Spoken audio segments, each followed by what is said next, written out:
करो विदाई, हम सब हिंदू भाई भाई, जात पात की करो विदाई, हम सब हिंदू भाई भाई, हम सब हिंदू भाई भाई, हम सब हिंदू भाई भाई। हम सब।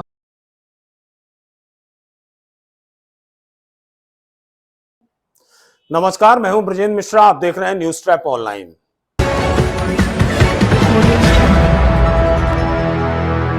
बागेश्वर बाबा की चिट्ठी आई है।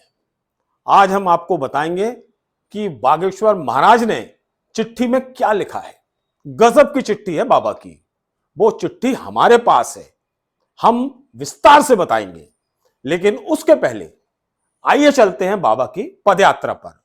बागेश्वर बाबा की पदयात्रा धर्म आध्यात्म का एक नया इतिहास रच चुकी है, धार्मिक क्रांति ला दी है। पहली बार सनातन की ऐसी भीड़ पदयात्रा में देखने को मिली है, जिसमें शालीनता है, धार्मिकता है और अध्यात्म के पुंज बिखर रहे हैं। और बाबा का एक सटीक डायलॉग है जो पूरी पदयात्रा में चल रहा है कि अब भारत पर संकट भारी है, करो या मरो की बारी है। जात पात की करो विदाई, हम सब हिंदू भाई भाई। लोग बहुत प्यार कर रहे हैं इस स्लोगन को, संदेश को। अपार स्नेह मिल रहा है। और बागेश्वर बाबा अपने आप में बहुत बड़ी सेलिब्रिटी हैं। एक समय था जब फिल्मी हीरो हीरोइन को देखने के लिए जनता टूट पड़ती थी, लेकिन अब यही फिल्मी हीरो और हीरोइन बाबा की एक झलक पाने के लिए टूट पड़ते हैं, बेचैन हो जाते हैं। देश के प्रायः हर सेलिब्रिटी हैं हमारे बागेश्वर बाबा। धीरेन्द्र शास्त्री, ईश्वर ने उनको जो स्वरूप दिया है उसके दीवाने हैं हर कोई। बाबा के पास जो दिव्य शक्ति है, बागेश्वर धाम सरकार की जो अदृश्य शक्ति है उनके साथ, उसके दीवाने हैं लोग, पागल हैं लोग। आइए चलते हैं अब बाबा की चिट्ठी की ओर। बाबा की पदयात्रा 29 नवंबर को समाप्त हो जाएगी, लेकिन उसके पहले धीरेन्द्र शास्त्री जी ने जो चिट्ठी भेजी है वो आपको मैं ये दिखा रहा हूं। ये बाबा की चिट्ठी है और सनातन एकता पदयात्रा, इसमें लिखा हुआ है जय बागेश्वर धाम, जय बागेश्वर धाम। और ये करीब 4 से 5 पेज की चिट्ठी है। शॉर्ट में मैं आपको बताऊंगा कि बाबा ने इस चिट्ठी में लिखा क्या है। धीरेन्द्र शास्त्री जी ने इसमें लिखा है कि भारत एक भौगोलिक सीमाओं से घिरा हुआ देश न होकर एक जीवन शैली है, एक विचार है जो वसुधैव कुटुंबकम को आत्मसात किए हुए है। यह भारत भूमि से जात पात के भेदभाव को मिटाने के लिए पदयात्रा निकाली जा रही है। ऊंच नीच और जात पात का जहर हमारी भारत भूमि को दीमक की तरह कमजोर कर रहा है। भारत देश तभी प्रगति करेगा जब समाज में आपसी सामंजस्य और प्रेम रहेगा। भारत भूमि पर जन्मे इस देश के सभी भाई बहन खुद को भारत माता की संतान मानकर इस देश की प्रगति के लिए एकजुट होकर पुरुषार्थ करें, यही इस पद यात्रा का उद्देश्य है। बाबा ने आगे लिखा है, ना कोई दलित, ना कोई पिछड़ा, ना कोई अगड़ा, हम सभी हिंदू हैं। कश्मीर से कन्याकुमारी, हिमालय और मां गंगा की यह पवित्र भूमि भारत हम सभी ऋषियों की पूज्य भूमि है।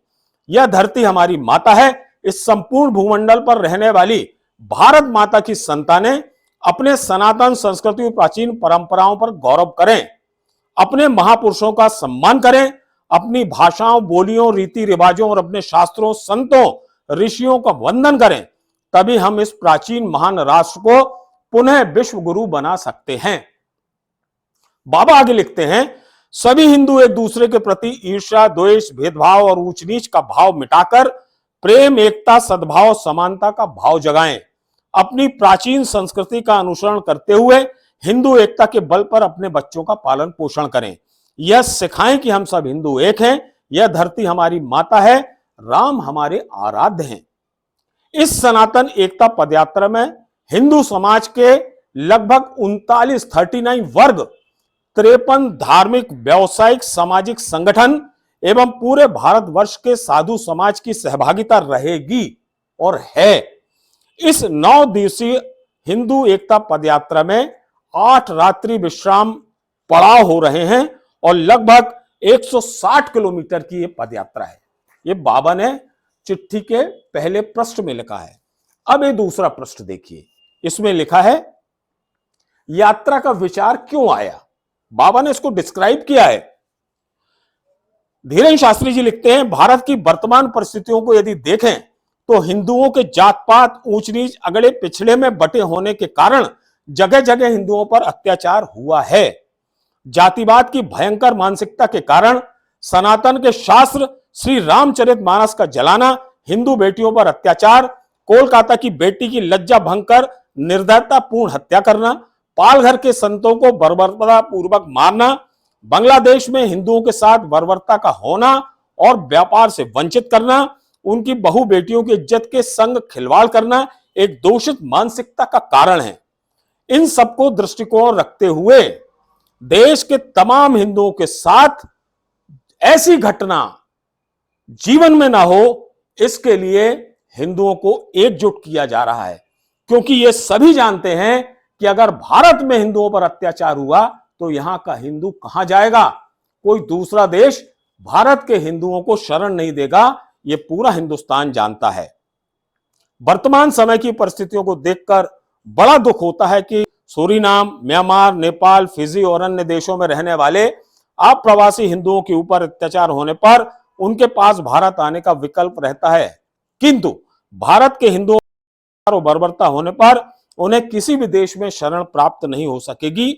इसको दृष्टिगत करें तो पाया जाता है कि हिंदू इसलिए परेशान है क्योंकि हिंदू जाति पाति में विभक्त है, बटा हुआ है।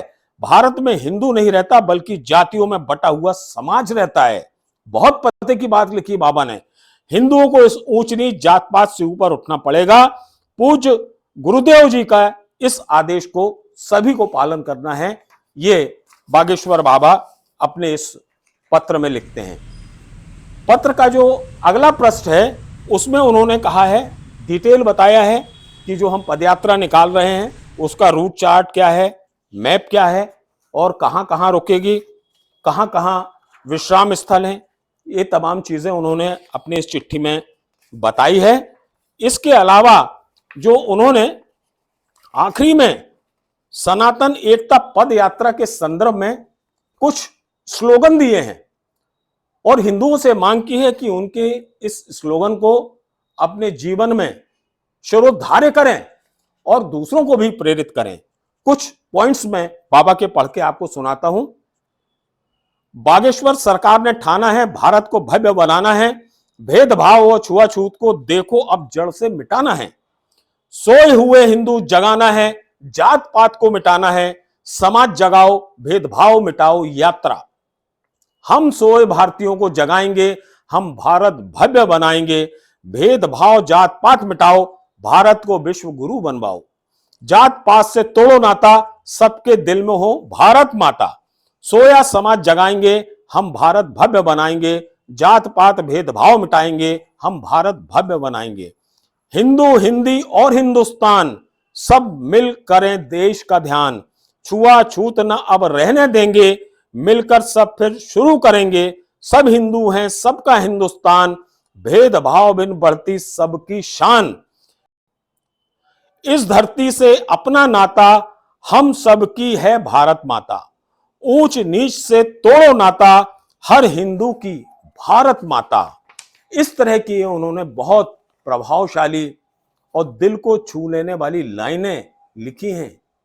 ये बाबा ने लिखे हैं, खुद धीरेन्द्र शास्त्री जी ने, आराध्य गुरुदेव ने, बागेश्वर सरकार ने, और हिंदुओं से मांग की है कि इसको अपने जीवन में सिरोधार्य करें और सनातन को मजबूत करें, हिंदू राष्ट्र बनवाने में अपना योगदान दें। जय श्री राम, जय बागेश्वर धाम सरकार, जय गुरुदेव।